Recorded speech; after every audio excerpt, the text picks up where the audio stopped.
another episode of A Little Vehicle Purchase Training. I'm your host, Dan Little Jr., here with our product professional, Jeff Dignan from Apple Chevrolet.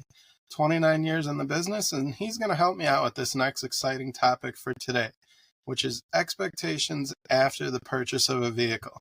Go ahead and say hi, Jeff. Hey, Danny, and hello, everyone. Thanks for inviting me. Appreciate it. I appreciate you coming in. So we're going to jump right into it with our first question. Jeff, what's your philosophy on quality customer service? Appreciate it. I feel that you really need to stick with a customer throughout the whole process. There's going to be a lot of things you're going to need to listen to from that customer that's going to be important for them. That's not only going to help close the sale, but it's going to let that customer know that they're buying that vehicle from the right person. Yes, they're buying it from a dealership, but you are the representation of that dealership. And then not only that, afterwards, you need to be available so that people can reach you. I get calls all the time, sometimes on Sundays. They need to know they have somebody to speak to as opposed to just calling a switchboard, getting put on hold, because it's going to happen. Dealerships are busy. There's a lot of personnel. And as you know, a lot of times these days, everything's automated. And AI automation isn't the best thing. It's a great thing. And then I just like to stick with my customers, 30 days, 60 days, 90 days, let them know they can reach me anytime, email, text, whether it's set a service appointment, help them out. I've changed spare tires in people's garages when roadside assistance couldn't make it. You just got to go above and beyond, and that's how you earn a customer for life. I really feel. Gotcha. Hey, that's great to hear. We're in a day and age where everybody's looking to go online to do a purchase, and we always have that constant battle of explaining what the benefit is of going to a quality representative at a known dealership as comparison to, doing something online. I know a lot of people that did their purchase online, and you're right, it's an 800 number and a whole lot of waiting, so it's good to hear something like this. Well, as a consumer too, when you experience poor customer service, then as a sales rep or a customer service rep, you have no excuse but to give them the best, because there's nothing more frustrating than needing customer service, not being able to get it. And then hopefully that karma comes around, and you get good customer service on the return end, regardless if it's an appliance or, if somebody does your roof and you have a problem. So a lot of times that does come down to the quality of the personnel and the quality of the company you're doing business with. Very nice. And you touched on it already. The next question is going to be, how do you maintain relationships with your past customers? I know you brought up a bit about your follow-up routine. Is there anything else that you do above and beyond the norm?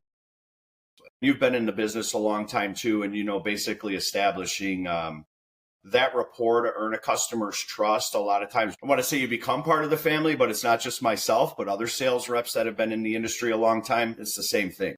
They're included in family events, birthday parties, stuff like that. Obviously, you can't always make it because I can half the time barely make my own family stuff. But, it's genuine to know that people do consider you to be more than just their car salesperson.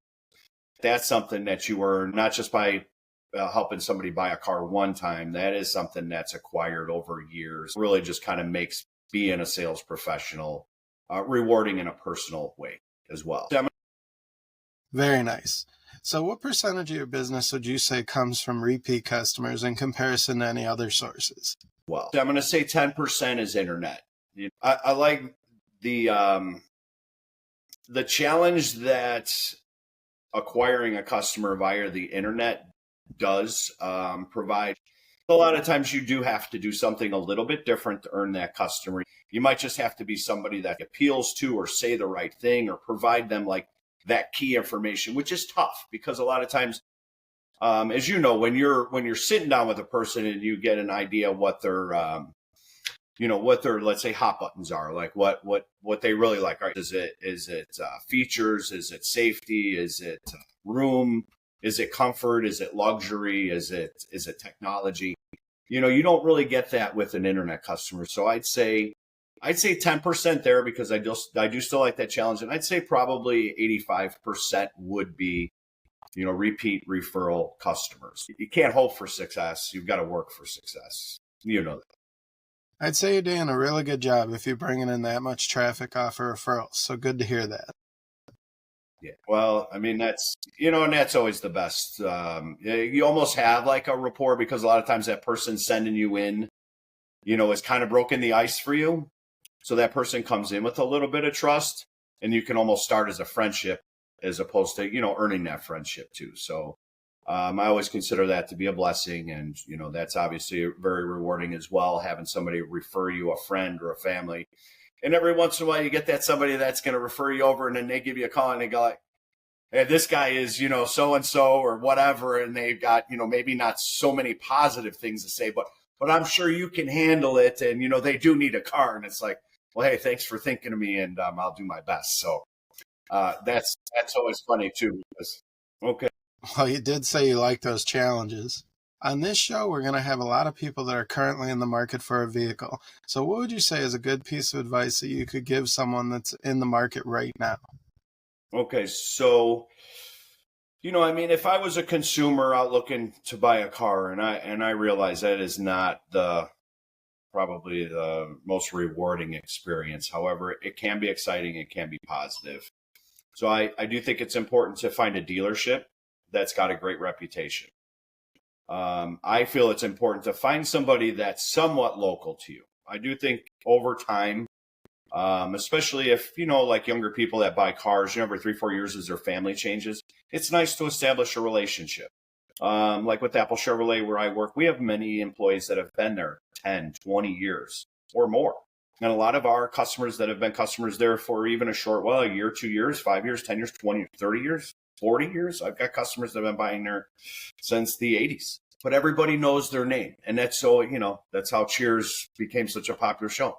You want to go somewhere where everybody knows your name. And is that important to everybody? No. But I think if you're just like looking online and you're just looking at pricing, and then you and I know this as well, if you're seeing the lowest price and nobody's got a price that'll touch that, there's definitely some asterisks after that. So I'm not saying as a consumer I would skip that, because everybody always wants the lowest price not always being the best deal. But you still want to do a little bit of investigation. And and obviously I don't want to use any derogatory terms here, but, you want to deal with somebody that's somebody you can relate to, somebody that's just not out to try and sell you a vehicle, not going to help you down the road. So I think I would do a little research on the dealership. I've had people that have actually done research on who they wanted to do business with, just going through the About Us and looking at their employees, and maybe just, hey, this looks like a guy I could get along with, or read the bio on somebody, read their Google reviews. Obviously you can do a lot there, as opposed to just price shopping. I think that's a great way of answering it. You're right. As a consumer and as someone that's been in the industry a long time as well, you see it a lot where a consumer gets wrapped up way too much into looking at the price of the vehicle or their trade-in value, and they forget all about the deal as a whole, from start to finish. And as we're talking about it right now, to me as a consumer, it's always more important to make sure that I'm with somebody that's with me for the long haul, and not to just get that quick commission and forget all about me. So it's good that you're in line with the way that I think. When it comes down to it, anybody can sell a vehicle for the same price. And I think, a good service department with, with good quality reviews is important. And obviously, every company, every product, every person is going to, you can find positive and negative stuff, but you got to kind of look at the overall. And most people are intelligent enough to be able to glance over a few reviews and get a pretty good idea.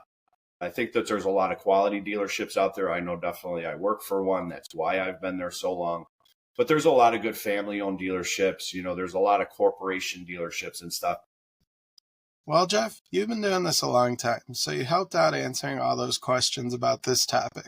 So while you're on the air with us, I thought it would be pretty cool to see what one of your most memorable deals was, or maybe your most memorable customer. Man, I got a lot, obviously, and I should.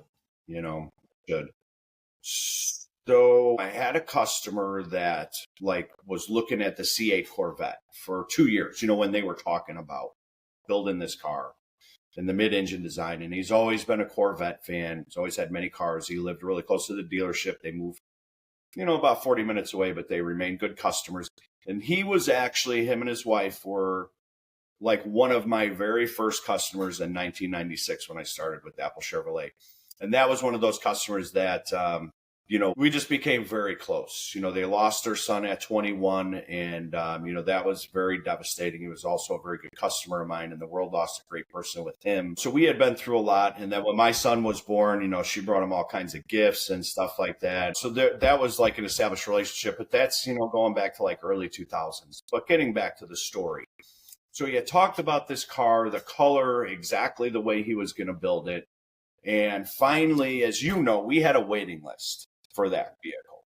That waiting list, I don't know, but I remember he was like number 26 on that list. And that's how long it was. Now, this is 2020. So I was able to get them bumped up that list because they had been customers for so long. Well, so we ordered the car for him. It's about a 6-month delivery span. And then about 3 weeks to a month later, he called me and said he was diagnosed with prostate cancer. So, and he had just retired, and he worked hard his whole life, and he was 64, 65. And obviously that's a devastating thing.